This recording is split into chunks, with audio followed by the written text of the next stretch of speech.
Okay, at the entryway here we have a pygmy date palm. Now this is a miniature palm tree, so it won't get too big, but I just put it in more for aesthetics than for the dates it produces. It's a nice small palm tree right there at the door. This is an apple tree. This is a golden Dorset, self-fruitful apple. It was just a stick when I got it, chopped it down to about knee height. Those are new branches from last year. This is a brand new planting I put in about a month ago. This is an all-in-one almond tree I picked up at Lowe's. I like almonds in the green phase before they're ripe, and you can't find those in the store. So I figured I'd put this in, chopped it down, left some branches there, and it is self-fruitful as well. So all you need is one variety. Right next to that, I have a plum tree. This is a Santa Rosa plum. Again, another self-fruitful variety. I cut it down pretty low. The branches were pretty tall.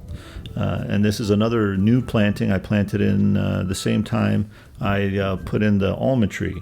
I cut it down not too low this time, hoping this one just branches out and starts drooping down. I'm going to attempt to control the size. This is a Lee jujube tree. Jujube is a delicious fruit for those that haven't tasted it. It's very prominent in the Asian culture, and I really enjoy the fruit. This is a fig tree. This is a raspberry latte fig tree. Delicious black figs. Supposedly a seedling of a black Madeira tree. Right next to this is an unknown fig variety. I thought it was a brown turkey, but I don't think it is. I do enjoy the figs on it, but I figured since there were so many branches that I would throw a few graftings on here. So I have a Genovese Nero AF. I picked this up from Harvey at Figaholics. He has an annual cutting sale, and he has some really nice varieties. And this one was one of the top ranking from a few people that I knew that grew it out here in the desert. This is a Black Mission. I cut it from a variety in the neighborhood actually that does really well. And this is a Panache Tiger Fig, Tiger Panache Fig, or if you want to be fancy, we can call it a Panache Fig. I have two other cuttings in the mail, a Socorro Black and a White Madeira number 1. I'm going to add those on and I'll update you. This is a pomegranate tree, does really well out in the desert here. Produced a lot of pomegranates its first year. It's a wonderful variety. This is a royal apricot, super dwarf variety. It's made for kind of patio pots. Figured I'd throw it on the ground and see maybe I can keep it manageable right there in between those trees. This is a Eureka lemon tree doing really well. A lot of new growth last year. And right next to that is the one tree that in the middle of winter right now, it's February, it's blooming. And boy, it smells great. If you've never smelled loquat blooms, I mean, they're very like this mild, sweet smell. Very nice smelling tree and beautiful ornamental value, I think. It just adds a splash of tropical to your backyard and produces delicious fruit. This is the gold nugget variety. This is the navel orange. The variety for this one is the Cara Cara. It produces a sweeter pink fleshed navel orange. And right next to that is one of my favorite tasting fruits. It's a unique fruit you don't find at the store. This is a pineapple guava. This one's having a little bit of trouble here in the summer. This is a very sunny spot. I let it grow out a little bit there at the bottom instead of cleaning the trunk to try to help stimulate the root growth, give it a little more energy down there. This is Oro Blanco grapefruit. It's a white grapefruit. Very delicious. Doesn't have that typical sour flavor of a grapefruit. A little more of the sweet side of grapefruits.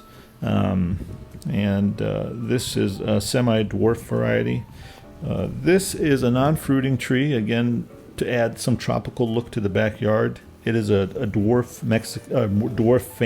fan palm tree, excuse me. This is a great Arizona orange tree. This is one of the Arizona sweets. It's called a Trovita orange. I picked this up from Lowe's. It's been in ground for about a year and a half. A little slow to start, but a little compacted soil around it. This is a Fukushu kumquat tree, or a Changsao kumquat. Delicious, large kumquat, sour, sweet, very good, and it's doing really well. There was a fig cutting down there at the bottom. Here's a couple non-fruiting varieties that I just wanted to add to the backyard. Dwarf oleanders and gardenia plant that produces great flowers. Here you have a tango mandarin, a seedless mandarin. Peels very easily, delicious fruit. It has produced a couple fruit this past season. I just got a chance to enjoy those about a month ago. It's a little bit of a later season, and then this mandarin is your early season. This is your typical clementine. This has yet to produce fruit. I planted this about a year and a half ago, but it did put on a lot of growth its first year. And this I picked up from Costco. And that's pretty much the lineup, guys. I have everything in rock. So we'll see how that goes. I know everybody loves using wood chips, but I'm going to kind of make an experiment here and see how these plants do with rock all the way around, just landscape rock. I love the mulch and its benefits to the soil, but I amended the soil a pretty good amount with most of these trees, and we'll see how they do. But this is kind of an experiment to see how a tree can do with just typical landscaping. It's a cleaner look, it's a lot less maintenance.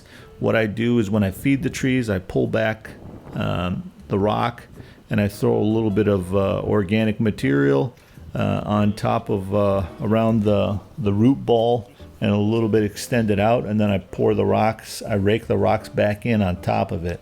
But I figured let's see if we can make this work. Anyway, I hope you guys enjoyed the tour. Make sure to subscribe to the channel if you'd like to see the progress. I'm going to post a little more regular videos. Spring is coming up here, so a lot of blooms will be coming up. So if you're interested in that and you'd like to see kind of the progress of this garden and this experiment with the rock mulch, be sure to subscribe and turn on those notifications. And if you enjoyed today's video and you want to give it a thumbs up, I'd really appreciate that. So thanks for watching, guys, and we'll see you next time.